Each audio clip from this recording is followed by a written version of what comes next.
The Yankees are back on top. World champions for the 27th time. The Lakers repeat back-to-back titles. The LA Lakers.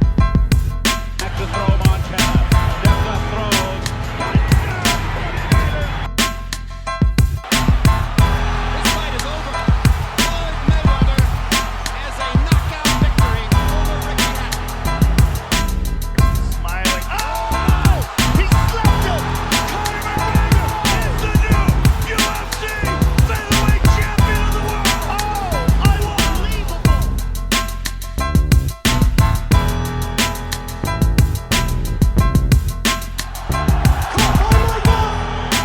Put the countdown mic up!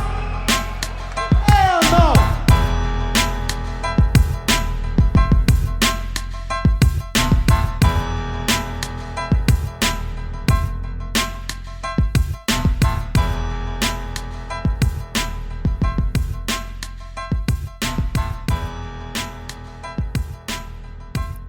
All right. Welcome back to Championship Rounds. It's been a little bit. Had a huge fight last night that we're going to cover today. But before I start with that, let me just say this. Pretty excited to announce that I will be doing I will be doing and being a part of a new podcast with Roth Media. It is the Studio 8 podcast. Now, this podcast, Championship Rounds, is pretty much sports oriented. This other podcast that I'm doing, Studio 8, will be pretty much everything else. And we'll have the phenomenal music produced by Roth Media and Associates as well. Okay. Other than that, I want to see all of you guys go and check out the Moniker clothing brand. Boy, I'm pretty impressed by some of the treads that I see on there. I'll leave all the descriptions, or all the links in the description, rather. So go and check that out.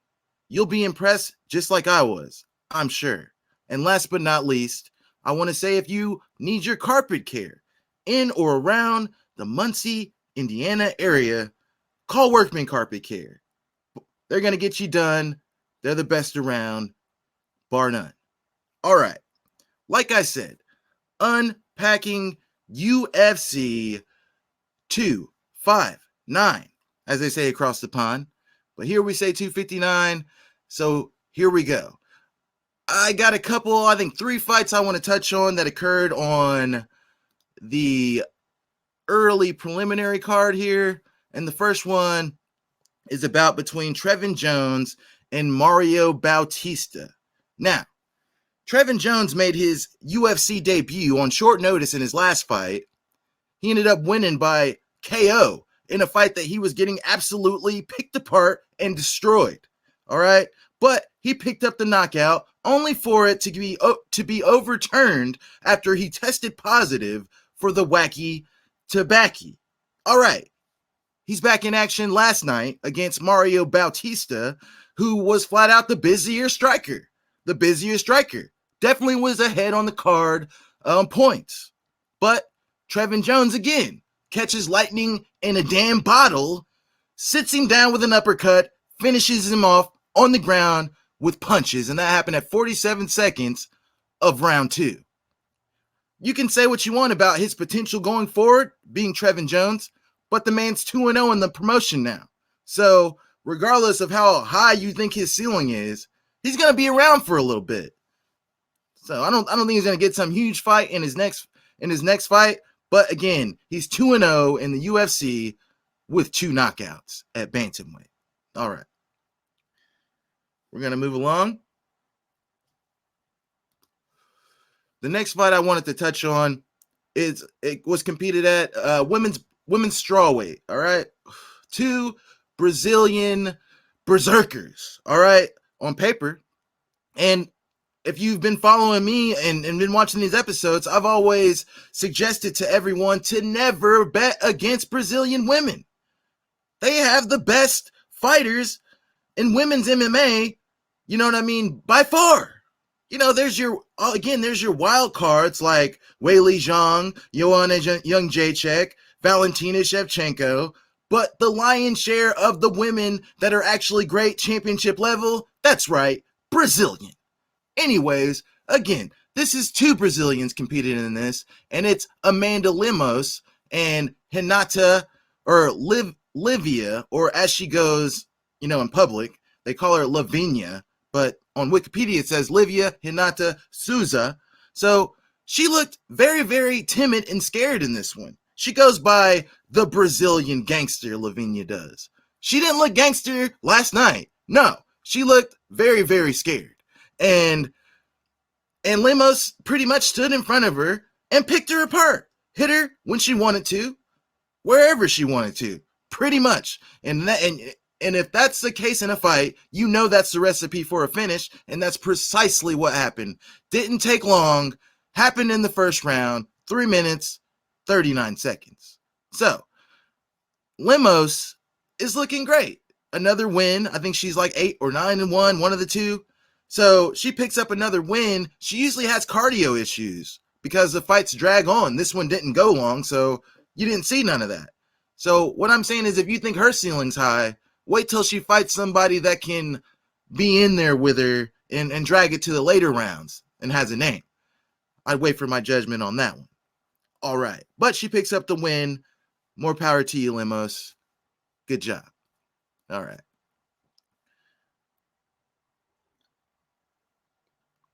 There was a fight against this guy, Rodolfo Vieira. He was fighting a guy that definitely shouldn't have beat him. But Vieira came in there, blew his wad in round 1, trying to submit the guy. Got really, really close on several occasions, but didn't get the job done. Blew his wad, came out there, was a shell of himself in round 2, and got KO'd. All right, I'm telling you this story because that's exactly what Kennedy Nzechukwu did to Carlos Ulberg. Ulberg came out hot, was popping him good, hit him with a head kick. He got the stanky leg. He was wobbling around, Kennedy was. Kennedy was a lot of the times in a shell against the cage while Ulberg was just digging those body shots, just really connecting. But, Ulberg thought that he was going to get Kennedy out of there. He didn't get Kennedy out of there. So Ulberg again blew his wad, but he was still trying to throw, but he wasn't moving his head the whole fight. He's just right on the line just the whole time. So he was pretty much a target. Kennedy started freaking throwing punches and connecting with regularity, and right hook, I think it was, dropped him. Mouthpiece almost came out, and Kennedy swarmed on him afterwards. Referee had to step in. So Kennedy's out of Africa. These African fighters are really doing their thing. I'm telling you what, we got some names coming in. So good. Hey, good job, Kennedy. Good KO. You came in, you did your job, and you'll be back again. And Ulberg, get that cardio under control, because you look really good in round 1. Round 1. All right. Moving along. The next fight here, we got this is actually competed. The preliminary card. This opened up the preliminary card on ESPN and ESPN Plus. This is Kai Kara-France, who fights out of City Kickboxing with Adasanya, Volkanovski, Hooker, the guys. And he was going up against a really good fighter in Rogerio Bontorin. Very, very controversial fight here. You got Kara-France winning at 4:55 of round 1 via punches, right? But if you watch this fight, obviously I did. Bontorin, I actually bet on him, so I lost this bet. He got his hands on Kara-France, got him to the ground, and pretty much controlled him the entire round. As you can see, the fight ended at 4:55, 5 seconds before the round actually ended. So it happened at the end of the round. They got to their feet. Kara-France caught Bontorin with I think it was an uppercut, set him down, and the referee jumped in. Herb Dean jumped in real quick, and I really think the fight could have continued but fair play to you, Kara-France. You got out of here with a victory. I know Bontorin's upset about this one because I really think he was going to win this fight. Carl Francis got them hands, so. All right. Moving along. We're going to, this is actually a catchweight bout because Askar Askarov missed weight. That's weird. Like, there's a guy named Magomedov, even though I was told that Magomed is actually pronounced Muhammad. But anyways, so this is a guy in Askar Askarov defeats Joseph Benavidez via unanimous decision. What can I say about this one? I don't want to say Joe B is done, but is he done being a top tier fighter? It might be time to say so. I mean, Askar pretty much beat him everywhere you can beat him. He beat him grappling. He beat him in the clinch. And he beat him striking. It was almost a clinic. So the only thing missing was a finish. But Askarov, who missed weight, did get out of there with the unanimous decision. All right. And you can think what you want about fighters miss weight. Some people say it's cheating. I understand. But yeah, definitely miss weight. All right. Moving on to the next fight that I'm going to cover here. This is the Dominator. Dominic Cruz defeats Casey Kenny. I think he went to Jay County, Portland, Indiana. Defeats him via split decision. It was a good fight. Kenny looked good. He looked good. He hurt Dom on a few occasions. Dominic Cruz is a former world champion. And he outlasted Casey Kenny because it was very close in the first and second round. I actually gave the first 2 rounds to Dom, but it could have those rounds were close. But the third round, Casey just didn't have the cardio anymore. Dom did, and he got out of there with the split decision, which I'm not upset with the split decision. I had it unanimous, but I'm not upset with the split decision because it was the first 2 rounds were close. And they could have went either way. All right. Moving along. We're going to light. Yeah, we're just going to go up to the main card, and we're going to go to light heavyweight here. You got Alexander Rakic defeating Thiago Santos via unanimous decision. And what I want to say about this fight is Adrian Broner. Why am I saying Adrian Broner? Because I really don't get the psyche. Is this just like a front that you put on to the public where it's a mental thing where you're trying to convince them of something?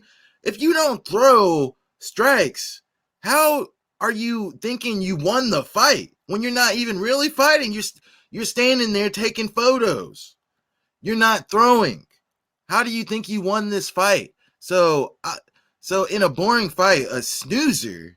I started to fall asleep. I almost fell asleep in the main event because I was this fight tired me out so much that I almost fell asleep during the main event. I didn't, but I almost did because this fight damn near put me to bed. But so Alexander Rakic defeats Santos via unanimous decision. And afterwards, when they were reading off the cards and denouncing the winner, Santos was visibly upset that he was defeated. How do you figure you won? You didn't do anything. Like, maybe you won the last round 3, because Rakic had 2 rounds in the bank and didn't really need to do anything to you. I would have liked if it had went for the finish, but he banked the first 2 rounds, so why risk it? But how do you think you won? Who lied to you? Wow. All right. Moving along here. Islam Makhachev. This kid is next. He's a beast. He's a monster. Next champion here. And this fight happened at lightweight, Khabib's division. Khabib is actually one of Makhachev's coaches. They're like family. So Khabib is definitely retiring. He's been saying that Makhachev is next. He wants Makhachev to fight Tony Ferguson next. Don't know if Ferguson takes that fight. Wouldn't be a smart fight to take. But that's who he wants him to fight next. And Makhachev wants to fight him as well. But yeah, Makhachev came in here and pretty much dominated Drew Dober. I don't think Drew Dober punched him once, maybe twice. Total. This fight ended in the 137 of round 3. Yeah, Makhachev definitely just dominated this guy. And before the fight, Drew Dober was like, oh, Khabib put a lot of hype on this guy. He put a lot of hype on this guy, and I want to know if the hype is real. Well, yep, buddy, you found out it is 1,000% genuine. That's right, genuine. And you should have saw the arm triangle. And he did it from full mount. Usually, an arm triangle, top man, the person initiating the arm triangle wants to get their body off to the side, the arm triangle side, and circle and create pressure. But his squeeze was, like Joe said on the broadcast, like a vice. It was so tight, you could see the ripples in his back, and you could see Dober's face getting purple and blue. He tapped out. Smart, because he was definitely going to bed. So, yeah, get this guy. Nobody wants to fight him, but get this guy a top 5 guy. And I guarantee you he beats Poirier. He beats these top guys. He beats Chandler. Like, I really think so. So, again, get him in there with somebody with a big name, because you're looking at your next champion here, Islam Makhachev. All right, here. We're getting on to the title fights. Oh, boy. What I have to say about this next fight. Oh, wow. Now, hold on a second. Let me say this. This fight was really, really close on paper. Both of these guys at the beginning were about minus 110 and minus 114 in the betting odds. But yeah, Aljamain Sterling defeats Petr Yan via disqualification and becomes your new UFC bantamweight champion, 135. Disqualification. Now, if I'm right, Petr Yan had Aljamain Sterling in the prone position. Well, yeah, in the prone position. You know, the position if you ever wrestled at any level and you're in between rounds, they ask you, hey, you want, top, bottom, what you want? And they, the guy on the bottom is pretty much on his knees, hands on the ground. That's pretty much what Aljamain was. So Petr Yan apparently asked his coach, what to do, and they told him kick, and he need Aljamain, whom was a down fighter, right in the face, and got disqualified. Now, in my opinion, definitely 1,000,000% illegal. That's illegal.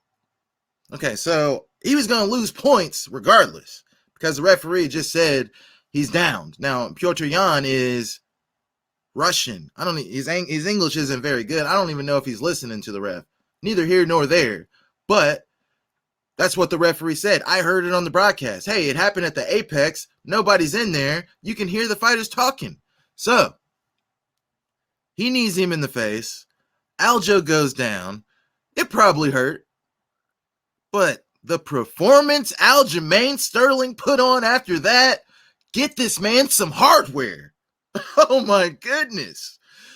Rolling all on the ground, crying when they called the fight. I mean, why are you rolling around on the ground crying when they called the fight when they gave you more than ample time to keep the fight going if you wanted to, but you were like, hey, are you seeing straight? Oh, well, kind of. It's yeah, kind of, but it's still a little bit fuzzy. Okay, you want the fight to be stopped.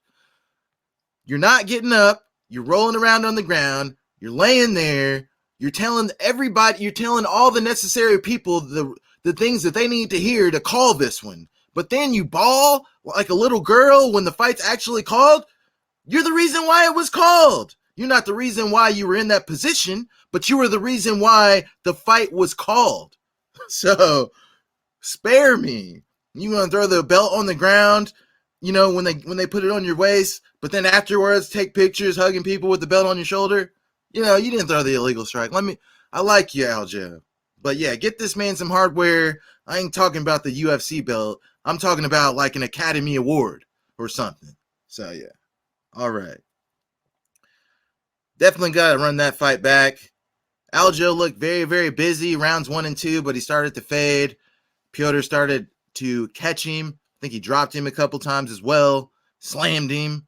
So Aljo got him down too, but Piotr slammed him and he was tripping him and throwing him around like he was definitely winning the fight. So they're definitely going to run that one back.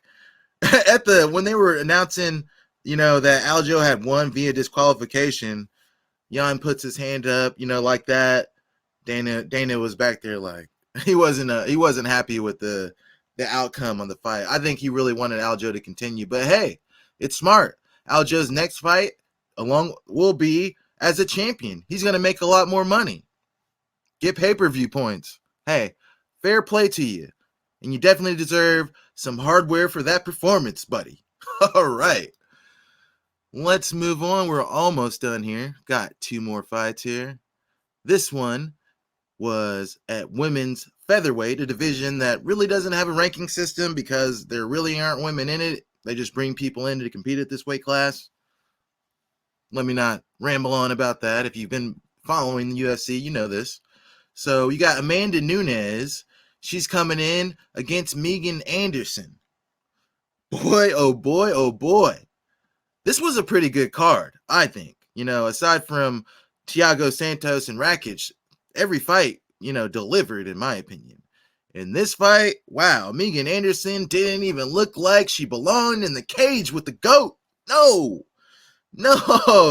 She felt that power, and buddy, her back was to the cage. Seriously, Amanda was tagging her with hard leg kicks. Oh my gosh. And then, oh my goodness, you should have saw the triangle armbar squeeze. Jeez, of course she tapped. Man, nobody is on her level except maybe Valentina Shevchenko, and she's already had 2 tries that she lost both fights. So again, nobody is on Amanda's level. Brazilian. That's right. Amanda. I got something here. Amanda the Lioness Nunes. That's right. Put it a little closer for you. Oh, she dropped the flag. It's okay. Yep, that's Amanda Nunes. And she's still the champion. Likely going to retire the champion. All right. Who does she fight next? Who is there? At 135 or 145. She's beaten everybody. I don't know who you put in there with her, but these girls are getting hurt. Seriously. All right. Moving on to the last fight of the card. You got a champion versus champion bout. You got the undefeated Israel Adesanya, style bender, coming up to 205 pounds to fight the champion Jan Blackowitz. Let me just say that Izzy could have moved up and fought John Jones. He could have fought John Jones. He talked the talk. You know what I mean? John was, John was talking back, but John kept saying, hey, take the fight. Izzy wouldn't take the fight. So John vacated his belt, moved to heavyweight. Now Izzy's coming up to light heavyweight. So that's already a Bush League move. Already for one. I like you, Izzy, but that's Bush League. And he was trying to become the next champ. Jan Blackowitz. He says no. Polish Power didn't put him to bed, but Polish Power won the fight. And a couple of takedowns and rounds 4 and 5 solidified it for him. And he's still your champion. Unanimous decision. So obviously, the John Bones Jones fight's probably off the table. I mean, Jan just beat him by unanimous decision. What do you think John would have did? So, yeah. Don't count on seeing that fight anytime soon. Izzy's going back to 185 to defend his belt. And Jan Blackowitz and Still will be in there with Glover Teixeira next. All right. So, again, really good card. I liked it, even though the Rakic Thiago Santos fight damn near put your boy to bed. good card. And yeah, I didn't win any money this time. A lot of stuff happened that was unforeseeable for me, but I didn't bet a lot either, as usual. So it's fair play. But again, thanks for tuning in. Championship rounds. Go ahead and like, subscribe. I always like when you do that. And tune in for the next show. Again, until next time, stay frosty.